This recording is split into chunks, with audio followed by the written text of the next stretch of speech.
வணக்கம் அன்பர்களே. இந்த நாளில் அந்த நாள். ஆம், வரலாற்றின் வழித்தடங்களில் கடந்த 2000 ஆண்டுகளாக ஒவ்வொரு நாளும் உலகம் முழுவதும் நடந்தேறிய முக்கிய நிகழ்வுகளை நாள் வாரியாக நல்ல பல தகவல்களை தொகுத்து காணொளி மூலம் பகிர்வதில் மகிழ்ச்சி. வாருங்கள் அன்பர்களே, இனி வரலாற்றில் இன்று எனும் வாசல்களை திறந்து வலம் வருவோம். வரலாற்றில் இன்று மார்ச் 21ஆம் தேதியில் நடந்த முக்கியமான வரலாற்று நிகழ்வுகள். கிபி 630ஆம் ஆண்டில் ரோம பேரரசர் இராக்லியஸ் கிறிஸ்தவ புனித சின்னமான உண்மையான சிலுவையை ஜெருசலேமிற்கு மீள கையளித்தார்.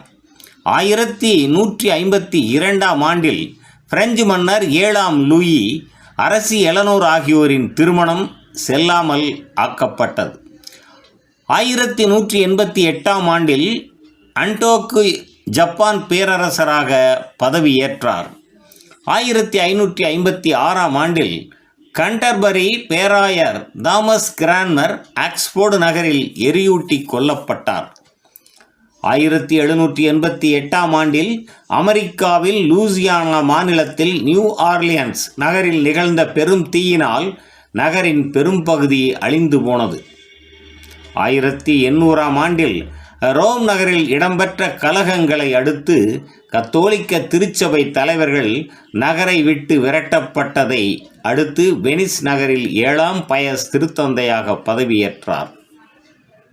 1801ஆம் ஆண்டில் பிரித்தானியா மற்றும் பிரெஞ்சு படைகளுக்கு இடையில் எகிப்தின் அலெக்சாண்ட்ரியா நகரில் போர் இடம்பெற்றது. 1844ஆம் ஆண்டில் பகாய் நாள்காட்டி அறிமுகப்படுத்தப்பட்டது. இதன்படி இந்த நாள் 1ஆம் ஆண்டு 1ஆம் நாளாகும். ஆண்டுதோறும் இந்த நாள் பகாய் புத்தாண்டாக கொண்டாடப்பட்டு வருகின்றது. 1871ஆம் ஆண்டில் ஒட்டோ ஃபோன் பிஸ்மார்க் ஜெர்மானிய பேரரசின் 1வது அரசு தலைவராக தேர்ந்தெடுக்கப்பட்டார். 1913ஆம் ஆண்டில் அமெரிக்காவின் ஒகையோவில் டேட்டன் என்ற இடத்தில் இடம்பெற்ற பெரும் வெள்ளம் காரணமாக 360 பேர் உயிர் இழந்தனர். 20,000 வீடுகள் அழிந்து போயின. 1919ஆம் ஆண்டில் ஹங்கேரிய சோவியத் குடியரசு நிறுவப்பட்டது. ரஷ்யாவில் நிகழ்ந்த அக்டோபர் புரட்சிக்கு பின்னர் ஐரோப்பாவில் உருவான 1வது பொது உடைமை அரசு இதுவே ஆகும். 1921ஆம் ஆண்டில் கம்யூனிச போரினால் ஏற்பட்ட பொருளாதார இழப்பை ஈடு செய்ய புதிய பொருளாதார கொள்கையை போல்ஸ்விக் கட்சி நடைமுறைப்படுத்தியது.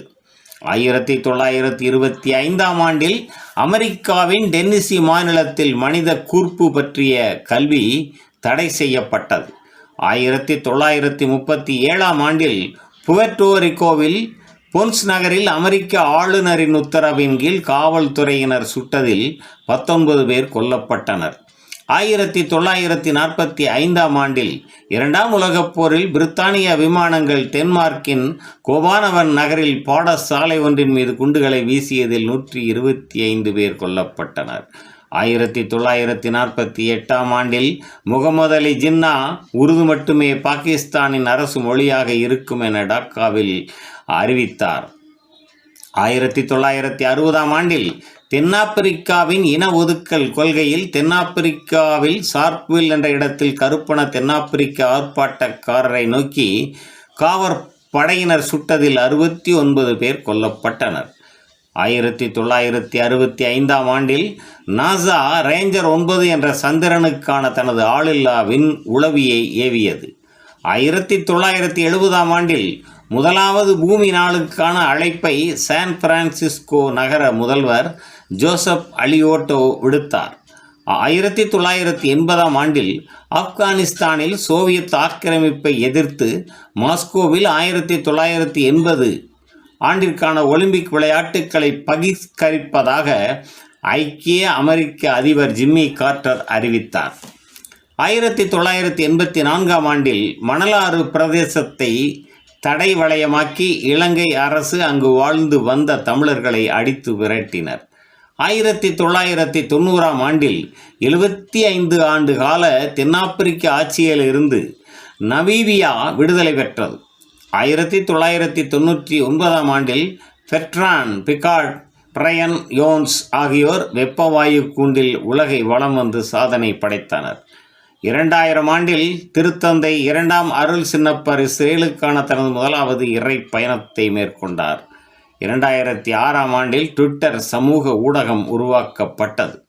மேலும் மார்ச் 21ஆம் நாளானது தென்னாப்பிரிக்காவில் மனித உரிமைகள் நாளாகவும், பன்னாட்டு வன நாளாகவும், அரபு நாடுகளில் அன்னையர் நாளாகவும், உலக கவிதை நாளாகவும் கொண்டாடப்படுவது சிறப்பானதாகும். நன்று நண்பர்களே. மற்ற நாட்களுக்கான வரலாற்று நிகழ்வுகளை பிறிதொரு காணொளியில் காண்போம். நன்றி, வணக்கம்.